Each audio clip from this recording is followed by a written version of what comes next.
प्रसार भारती अभिलेखागार की प्रस्तुति सदाबहार सुनहरे दौर का अनमोल खजाना।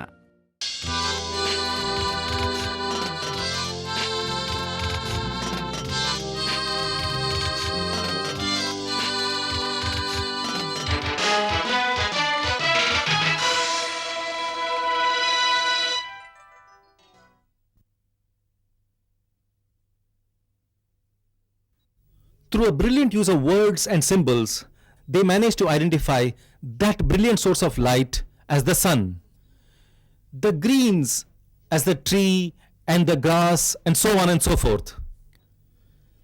Time, on the other hand, they managed to identify as the various seasons, the months, and the days.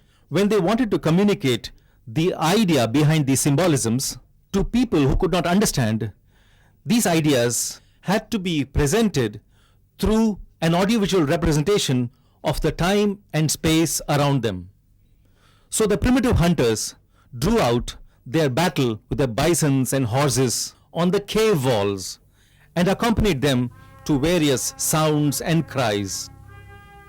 And when fellow tribals sat around the campfire, listening to the brave and watching the story unfold on the rocky screen, it touched their heart, for that was the birth of magic. In these hunting scenes, it is noticeable that the animal is portrayed in a much more realistic manner than the human hunters. The artists were obviously more intent on the animal, their food and livelihood, and the beauty of motion. When the hunters settled, they turned their minds to the supernatural. These thoughts got represented through totems and highly imaginative depiction of spirits.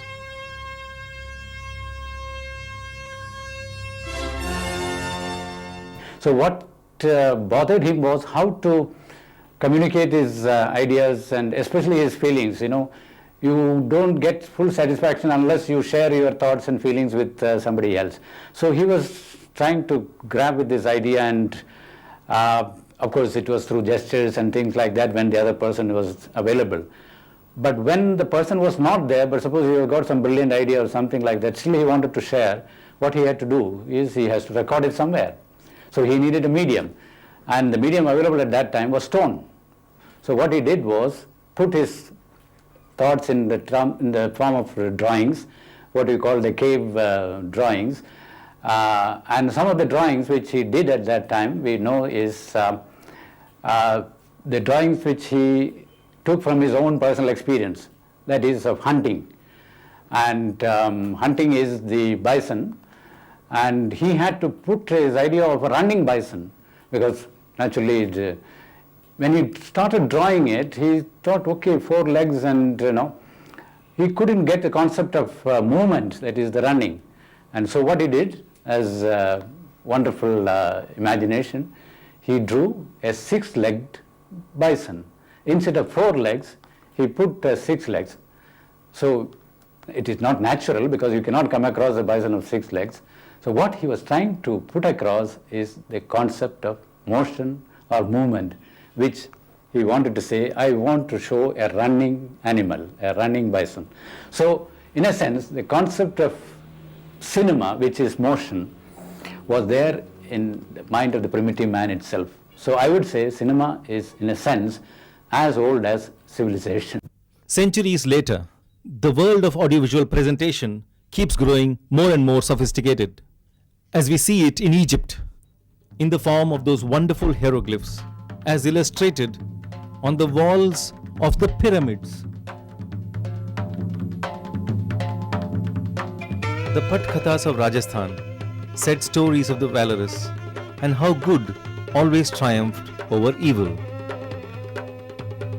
It is a curious and perhaps comforting fact that similar forms of art are produced by completely different cultures across the world. There is a great emphasis on peaceful coexistence, love and faith in a kind of powerful supernatural. Such similarities, and especially in these Eastern art forms, indicated strong trade links and prosperity. The legends traveled with their bards and also enlightened other people about the lands across the seas and the riches of the world.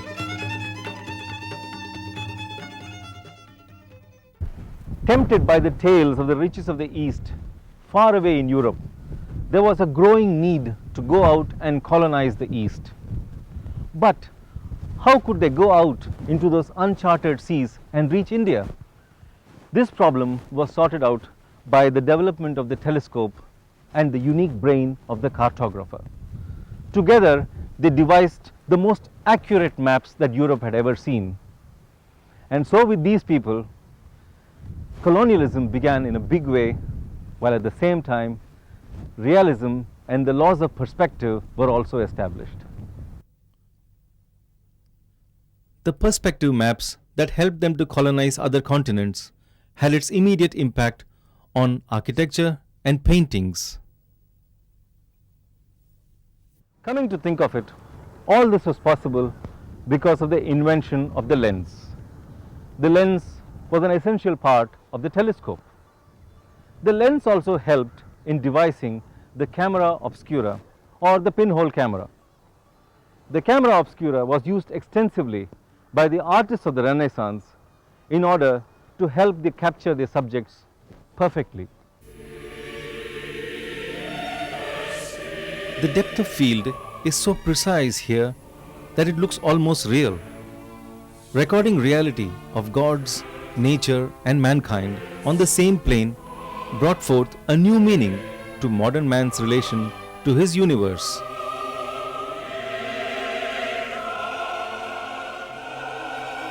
The anatomy of the human being was finally understood, and so was its beauty and its deep thoughts. The definition of realism was also established in the most clear-cut manner. Only seeing was believing. By the 18th century, painters like Vermeer and Rembrandt reached a climax in the world of realism. Besides paintings, even the world of drama, dance and music achieved higher peaks of expression and movement. The early part of the 20th century saw two distinct paths of scientific quest. One group was trying to find ways of portraying reality authentically, rather than just painting objects in a lifelike manner.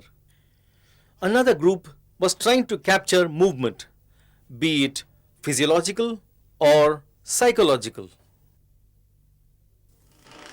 But the Industrial Revolution promoted greater creativity through mechanical creations.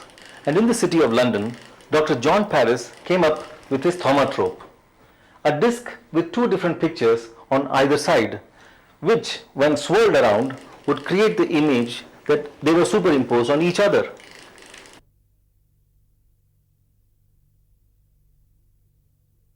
With this, he established the laws of persistence of vision, or should one call it the flaw called persistence of vision. Well, that was the year 1810. But now let's quickly go back to see what the still photographers were doing. 16 years later, Joseph Niepce, a chemist based in Paris, recorded the first photographic image through a modified camera obscura onto a pewter plate covered with light-sensitive chemical emulsions. The first exposure had to last for as long as 8 hours before an image could manifest itself like a reflection in a mirror. The still photograph was finally born. The dreams of the Flemish painters were finally materializing as these chemical images came more alive in a few minutes than all those paintings which took days and weeks to get completed.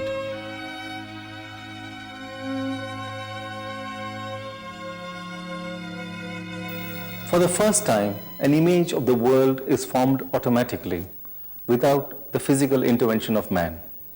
The creativity of the photographer entered into the proceedings only in the selection of the object to be photographed and the purpose or value that he or she had in mind while capturing it.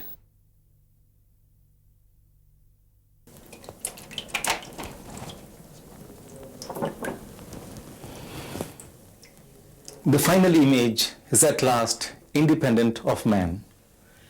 Within another 10 years, Joseph's partner, Louis Jacques Daguerre, had developed a technique by which he could expose a negative within 15 minutes. By 1850, commercial photography had become popular all over the world. Now let's get back to the moving images.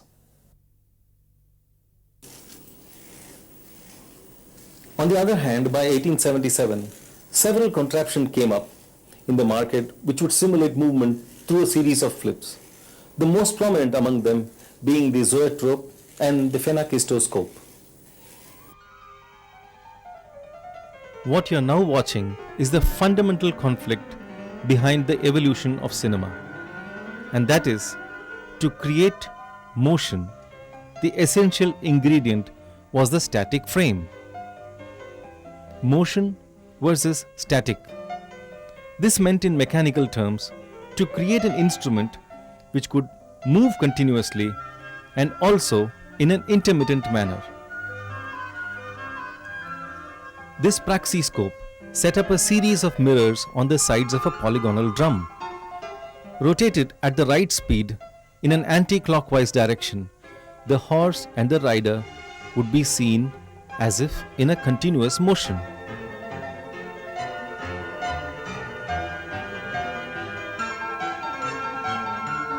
To have this projected on a big screen, this enormous zoopraxiscope was devised. It had an elaborate set of mirrors and a projection mechanism.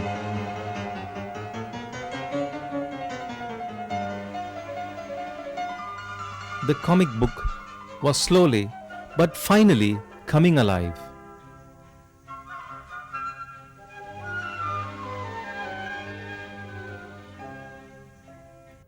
And there was an audience for this make-believe drama too.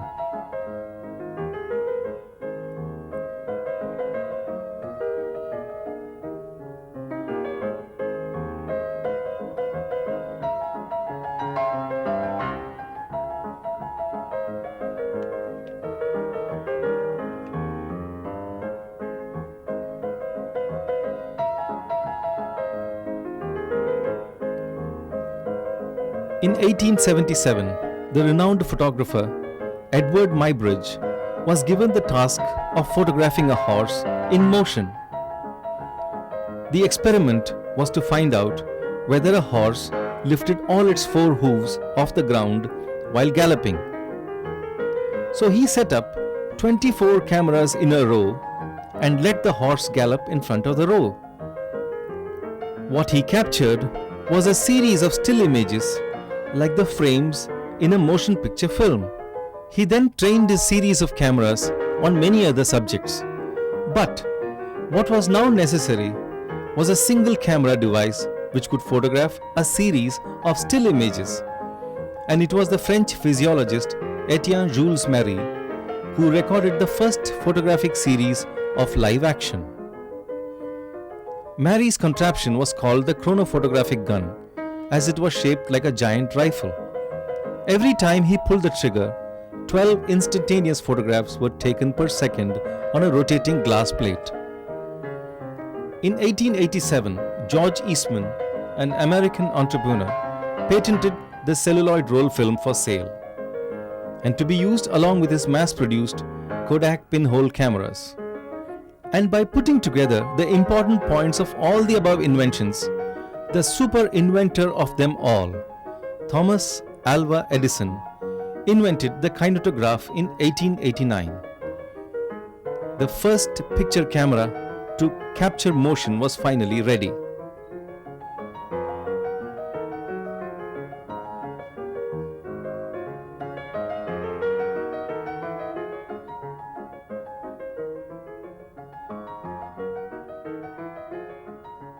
Well, almost. You see, Edison was not only a prolific inventor of mechanical and electrical gadgets, but he was also a perfectionist. He could not be happy with this flickering results of his kinetograph and his viewing machine called the kinetoscope.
the idea of the standard shooting speed of 16 frames per second.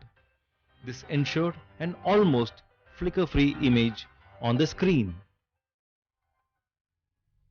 Why is it that the cinema took so much time to evolve at the beginning 1895, you know exactly the date? Well, perhaps the only answer to this would be that here was an art form which was basically dependent on two recording machines. And the entire physics and chemistry and technology of those machines had to develop after scientific development till photography and cinematography and phonography could be invented. And that came at the end of the 20th century, and then it was combined and you had cinema. The rural societies, the traditional societies started breaking up, and people from the traditional rural societies started coming on to the big cities and for employment and jobs in the bigger cities, and therefore you had this whole question of industrialization and accumulation of large number of people in the cities. And once you had that, and once you had a set of people who had been uprooted from their traditional modes of living and were living in a completely new urban kind of a situation, there was a need for entertainment. There was a need for mass entertainment. In fact, the cinema developed at the beginning of the mass society. So there was a social and a political need for a medium of entertainment, a medium which people could collectively enjoy, a medium which will depend on machines so that it could be reproduced indefinitely and could be done anywhere. This is the political reason and the social reason why cinema came at the beginning of the 20th century and not earlier. The biggest advantage of the cinematograph over Edison's kinetograph was that while Edison's machine was battery driven and weighed several hundred pounds, this little hand-cranked Lumiere equipment weighed just under 16 pounds and making it so portable and comfortable to operate. It even had a standard speed of 16 frames a second.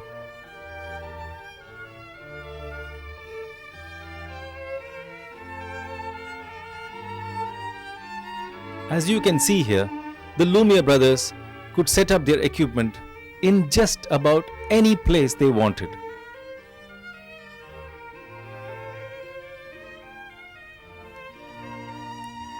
One could pause here in this recreated theatre where the first screening was held 100 years ago and ask oneself what was going on in the minds of the Lumiere brothers as they got ready to project their first motion picture film.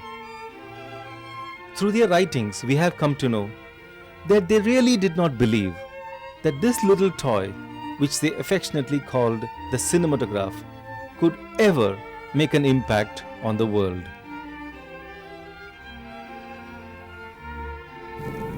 It was indeed strange that the destiny of the magic lantern had to be presented to mankind by two brothers whose family name was appropriately called Lumiere, the French word for light. It was truly a tryst with destiny, cinema's destiny. So that night, when the Lumiere brothers decided to demonstrate the cinematograph, they must have felt quite like those prehistoric cavemen in front of their frescoes.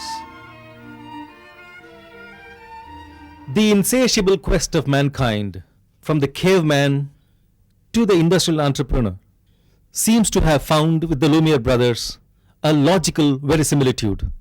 So much so that on March 22nd, 1895, when they screened their first film of a group of workers leaving a factory, they called that scene an actuality. And as I bid goodbye, let's see the first glimpse of the actual world